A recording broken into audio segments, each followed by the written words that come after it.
The night air was crisp, carrying the scent of pine and damp earth as the embers of a dying bonfire flickered against the backdrop of Griffin Lake. It had been a night of laughter, teenage recklessness, and whispered secrets exchanged under the vast Oregon sky. But as the flames dwindled, so did the carefree joy of the evening. For one girl, it would be her last night alive. Emily Cartwright stood at the edge of the lake, her reflection distorted by the rippling water. 16, bright-eyed, and full of promise, she was the kind of girl who made an impression on everyone she met. Her auburn hair cascaded over her shoulders as she pulled her hoodie tighter against the cold. "You sure you don't want me to walk with you?" Madeline Pierce asked, concern knitting her brow. Emily shook her head, flashing a reassuring smile. "I'm fine. It's just a 10-minute walk. Besides, my mom's probably waiting up. I don't want to push it." Madeline hesitated before relenting. "Text me when you get home." With a final wave, Emily turned and started down the dimly lit path that led toward town. The night swallowed her figure, and the world around Griffin Lake fell back into silence. She never made it home. The first signs that something was wrong came the following morning. Emily's mother, Deborah Cartwright, had called Madeline in a panic. "She's not answering her phone. She never came home. Are you sure she left alone?" Madeline felt her stomach drop. "Yeah, I saw her leave."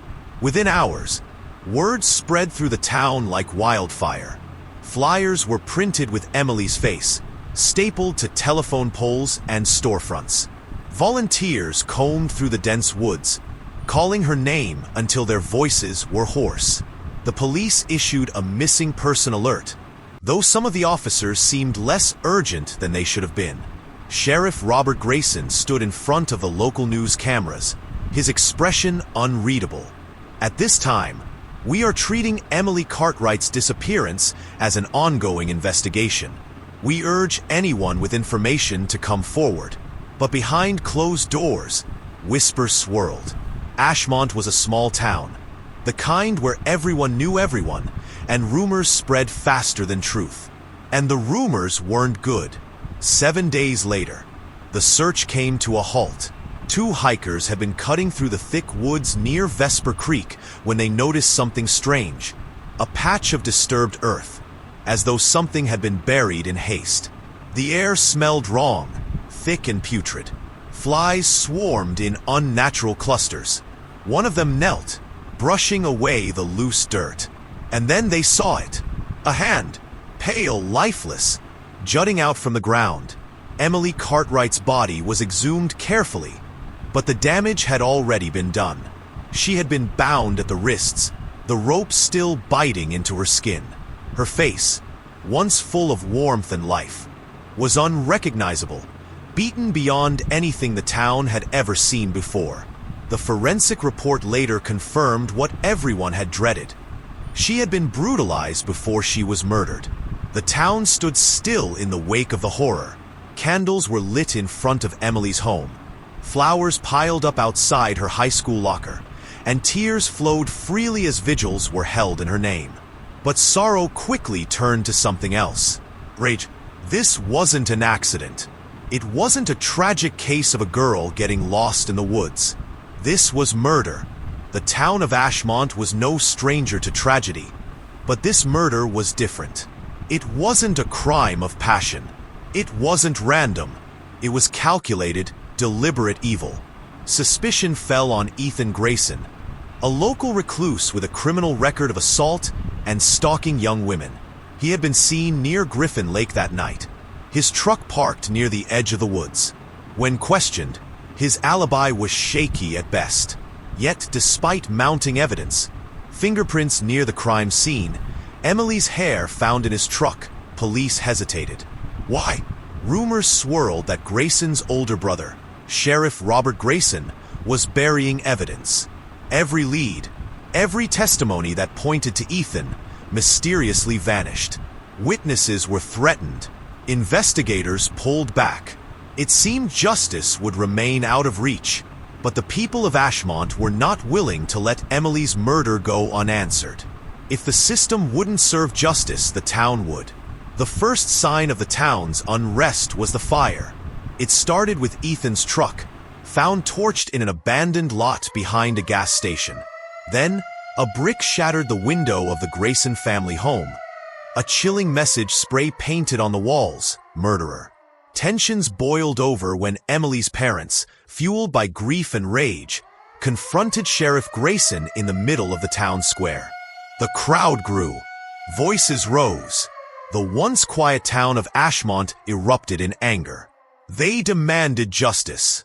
They demanded Ethan Grayson's arrest. Then came the night of reckoning. October 3rd, 1997. The streets filled with people holding torches, signs, and unwavering determination. The police station was surrounded. The sheriff's authority was no longer respected.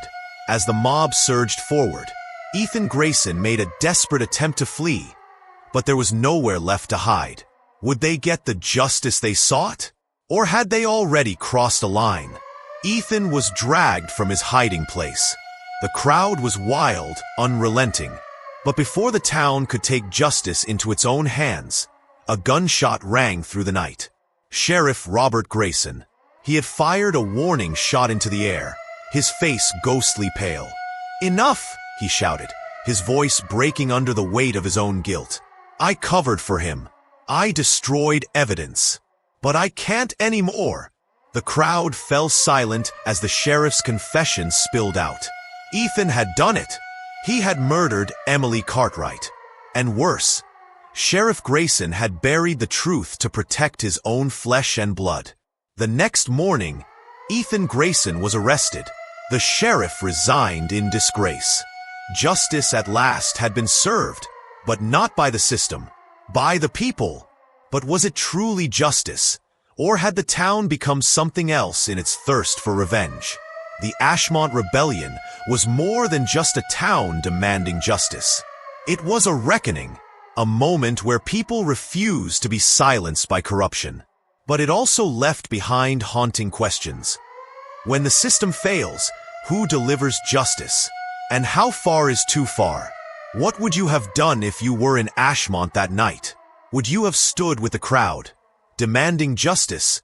Or would you have feared the line between vengeance and righteousness? Let us know in the comments below. And if you want to hear more stories like this, don't forget to like, subscribe, and hit the notification bell. Justice was served. But at what cost?